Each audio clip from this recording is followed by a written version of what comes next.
Well, megafires are one measurement of our wildfire trends, and those trends are not moving in the right direction. One thing the Schneider Springs Fire has put out is massive amounts of smoke. But under all that smoke is a beast, at last count standing at 101,633 acres and still growing. A megafire is a wildfire that has exceeded a 100,000 acre benchmark. It's not so much necessarily the size that is the most alarming and challenging fact. It's the severity and intensity of some of those fires. This is a Douglas fir seedling that is 3 years old. I met University of Washington Assistant Forestry Professor Brian Harvey on the Norse Peak Fire in Pierce County, where he and his students were studying how quickly a burned forest recovers on the western slope of the Cascades.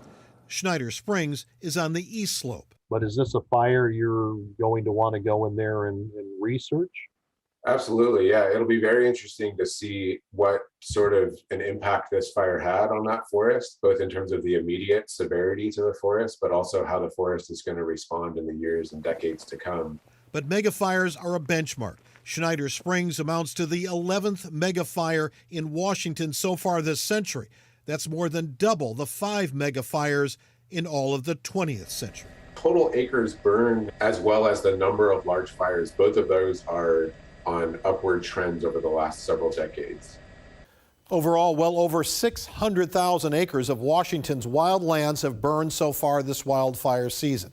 And September can be one of the worst months, as it was last year in 2020.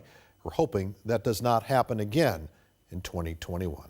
Back to you guys. All right, Glenn, thank you. So next week, President Biden will be having a 2-day trip across the West Coast to survey wildfire damage. He's going to stop in Boise first before then heading to Sacramento. The White House says the president wants to highlight how wildfire season has changed and become a year-round event.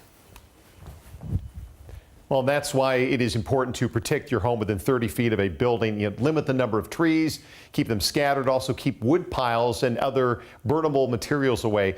At 100 feet away, keep vegetation watered, mowed, so if it does catch fire, any flames will burn slowly. And of course, that's an ideal isolated home in a rural area. Most of us who live in neighborhoods will run into our neighbor's house well before we can hit 30 feet. But you can reduce the risk by removing flammable materials and also pruning your landscaping.